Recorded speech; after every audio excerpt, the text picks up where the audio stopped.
ಹಾಗೆ ಸುಮ್ಮನೆ weekend with Shantala ಕಾರ್ಯಕ್ರಮಕ್ಕೆ ಮತ್ತೊಮ್ಮೆ ತಮಗೆಲ್ಲ ಸ್ವಾಗತ. ಇತ್ತೀಚೆಗಷ್ಟೇ ಮನಮುಟ್ಟುವ ಒಂದು ವಾಟ್ಸಪ್ ಮೆಸೇಜ್ ಓದಿದೆ. ಅದು ನನ್ನ ವಿಚಾರಗಳೇ ಅನ್ನಿಸ್ತು. ಹಾಗಾಗಿ ಆ ವಾಟ್ಸಪ್ ಮೆಸೇಜ್ನ ತಮ್ಮೊಂದಿಗೆ ಹಂಚ್ಕೊಳ್ತೇನೆ. ಬಹಳಷ್ಟು ಜನ ಯಂಗ್ಸ್ಟರ್ಸ್ ಏನಿದ್ದಾರೆ ಅಥವಾ ಹಿರಿಯರು ಕೂಡ ಇದ್ದಿರ್ಬೋದು, ನನ್ನ ಜೀವನ ನನ್ನಿಷ್ಟ, ನಾನು ಹೇಗೆ ಬೇಕೋ ಹಾಗಿರ್ತೀನಿ, ಇದು ನನ್ನ ಜೀವನ ಅಂತ ಸಿದ್ಧಾಂತ ಮಾಡ್ಕೊಂಬಿಟ್ಟಿರ್ತಾರೆ. ಅಂಥವ್ರಿಗೆ ಒಂದು ಕಿವಿ ಮಾತು ನೋಡಿ, ಜೀವನದಲ್ಲಿ ಹಿರಿಯರ ಬುದ್ಧಿವಾದ ಕೇಳದೆ ಪರಿಪೂರ್ಣ ವ್ಯಕ್ತಿತ್ವ ಪಡೆದ ಜನರೇ ಈ ಪ್ರಪಂಚದಲ್ಲಿಲ್ಲ. ಹಾಗಾಗಿ ಈ ಮನಸ್ಸು ಎಂಥದಪ್ಪ ಅಂತ ಹೇಳಿದ್ರೆ, ಇವತ್ತು ಹೌದು ಅಂತ ಅನಿಸಿರುತ್ತೆ, ನಾಳೆ ಅದಲ್ಲ ಅನ್ಸೋಕ್ಕೆ ಶುರು ಆಗುತ್ತೆ. 6 ಕೊಟ್ಟರೆ ಅತ್ತೆ ಕಡೆ, 3 ಕೊಟ್ಟರೆ ಸೊಸೆ ಕಡೆ, ಆ ರೀತಿ ಮನಸ್ಸಿದು. ಇವತ್ತು ನಾನು ಈ ರೀತಿಯ ಉಡುಪು ಧರಿಸ್ಬೇಕು ಅಂತ ಅನಿಸುತ್ತೆ, ಈ ರೀತಿಯ ಆಹಾರ ತಿನ್ನಬೇಕು ಅಂತ ಅನಿಸುತ್ತೆ, ಈ ರೀತಿಯಲ್ಲಿ ಮಜಾ ಮಾಡಬೇಕು ಅಂತ ಅನಿಸುತ್ತೆ. ನಾಳೆ ಇನ್ಯಾರೋ ತುಂಬ ಸಂಸ್ಕಾರವಂತರ ಮನೆಗೆ ಹೋದಾಗ ನಾನು ಹೀಗೆ ಇರಬೇಕು ಅನಿಸುತ್ತೆ. ಹಾಗಾಗಿ ಮನಸ್ಸು ಈ ರೀತಿಯಾಗಿ ಬದಲಾಗ್ತಾನೇ ಇರುತ್ತೆ. ಅದಕ್ಕೆ ನಾವೇ ಒಂದು ನಿರ್ದಿಷ್ಟ ವ್ಯಕ್ತಿತ್ವವನ್ನು ರೂಪಿಸಬೇಕು. ಇಲ್ಲ, ನಾನು ಹೀಗೆ ಇರ್ತೀನಿ, ನನ್ನ ಉಡುಪು ಇದು, ನನ್ನ ಮಾತುಕತೆ ಇದು, ನನ್ನ ನಿಲುವು ಇದು ಛಾಪು ಮೂಡಿಸುವಂತಾಗಿರಬೇಕು. ಹಾಗಾಗಿ ಈ ರೀತಿಯಾಗಿ ನಾವು ಬದುಕಬೇಕು ಅನ್ನೋದಾದರೆ ನನ್ನ ಜೀವನ ನನ್ನಿಷ್ಟ ಅಂತ ಹೇಳೋದು ಸರಿ ಹೋಗೋದಿಲ್ಲ. ಆ ರೀತಿಯಾಗಿ ಬದುಕಿದವರು ಅಷ್ಟು ಸಕ್ಸಸ್ಫುಲ್ ಲೈಫ್ ಲೀಡ್ ಮಾಡಿಲ್ಲ ಅಂತ ಕೂಡ ಕೆಲವರು ಹೇಳ್ತಾರೆ. ಹಾಗಾಗಿ ಈ ಬರವಣಿಗೆ ಏನಿದೆ ನೋಡಿ, ಅದು ಹೀಗೆ ಹೇಳುತ್ತೆ: ಅಪ್ಪ ಬುದ್ಧಿ ಹೇಳಿದರೆಂದು ನೀ ಕೋಪಿಸಿಕೊಳ್ಳಬೇಡ, ಎಷ್ಟೋ ಜನಕ್ಕೆ ಅಪ್ಪನೇ ಇರುವುದಿಲ್ಲ.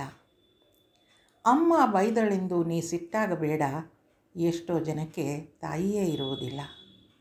ಅಣ್ಣ ಅಕ್ಕ ಹೊಡೆದರೆಂದು ನೀ ಮುನಿಯಬೇಡ, ಎಷ್ಟೋ ಜನಕ್ಕೆ ಅಕ್ಕ ಅಣ್ಣಂದಿರೇ ಇರುವುದಿಲ್ಲ.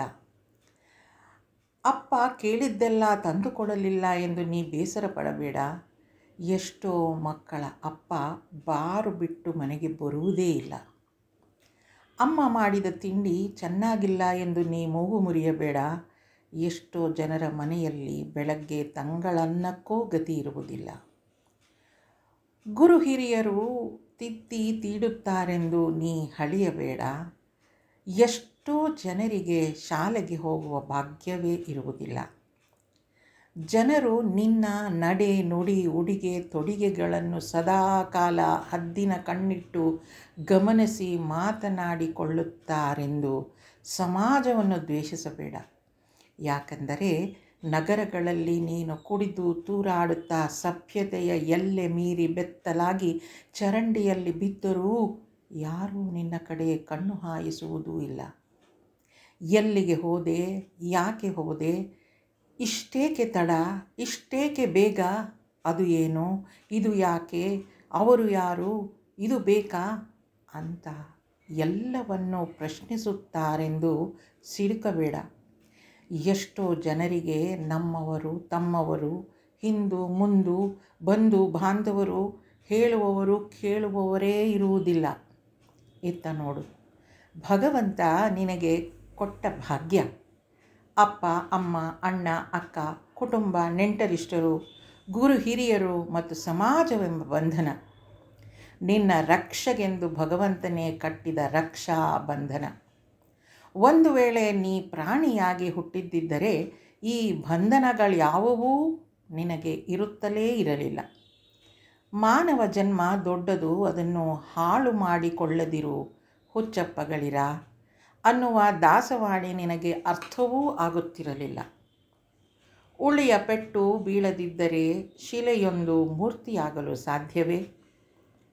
ನೀನು ದ್ವೇಷಿಸಬೇಕಾಗಿದ್ದು ವಯೋಸಹಜ ಅಹಂಕಾರ, ಜಂಭ, ಮದ, ದೌರ್ಬಲ್ಯ, ಆಕರ್ಷಣೆ, ಚಿತ್ತ ಚಂಚಲತೆ, ಸ್ವಾರ್ಥಗಳನ್ನೇ ಹೊರತು ಅವುಗಳಿಗೆ ಬಲಿಯಾಗದಂತೆ ಸದಾ ಕಾಲ ನಿನ್ನನ್ನು ರಕ್ಷಿಸುವ ಅಪ್ಪ ಅಮ್ಮ ಅಣ್ಣ ಅಕ್ಕ ಗುರು ಹಿರಿಯರು ನೆಂಟರಿಷ್ಟರು ಮತ್ತು ಸಮಾಜವನ್ನಲ್ಲ.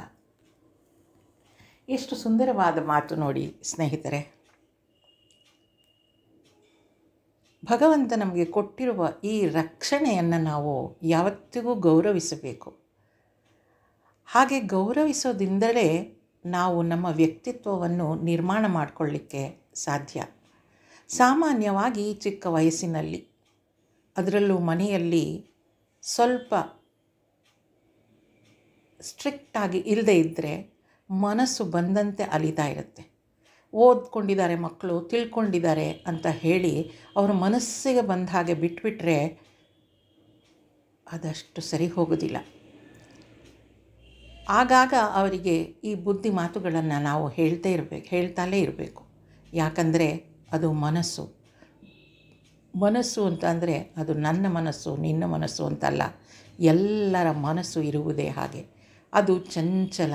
ಅದು ಸ್ವಾಮೀಜಿಯವರು ಹೇಳೋ ಹಾಗೆ ಹೆಂಡ ಕುಡಿಸಿದ ಕೋತಿಯ ಹಾಗೆ ಕುಣಿತಾ ಇರುತ್ತೆ ಅಂತ. ಅದನ್ನು ಕಟ್ಟಿ ಹಾಕಬೇಕಾದ್ರೆ ಅದಕ್ಕೆ ಒಂದು ಸಂಸ್ಕಾರವನ್ನು ನಾವು ಕೊಡಲೇಬೇಕು. ಆ ಸಂಸ್ಕಾರ ಚಿಕ್ಕ ವಯಸ್ಸಿನಿಂದಲೇ ಅದು ಆಗಲೇಬೇಕು. ಆದ್ದರಿಂದ ಸ್ನೇಹಿತರೆ, ಯೋಚನೆ ಮಾಡಿ, ಈ ಸಮಾಜ ನಮ್ಮನ್ನು ಯಾವ ರೀತಿಯಾಗಿ ರಕ್ಷಣೆ ಮಾಡುತ್ತೆ. ಅದು ವಿಚಲಿತ ಆಗಲಿಕ್ಕೆ ಅಥವಾ ಕೆಟ್ಟದಾಗಿ ನಡ್ಕೊಳ್ಳೋದಕ್ಕೆ ನಾನು ಕಾರಣ ಆಗಬಹುದಲ್ವಾ? ಯೋಚನೆ ಮಾಡ್ತಾಯಿರಿ. ಮತ್ತೆ ಸಿಗ್ತೀನಿ ಹಾಗೆ ಸುಮ್ಮನೆ ವೀಕೆಂಡ್ ವಿತ್ ಶಾಂತಲಾ ಕಾರ್ಯಕ್ರಮದಲ್ಲಿ.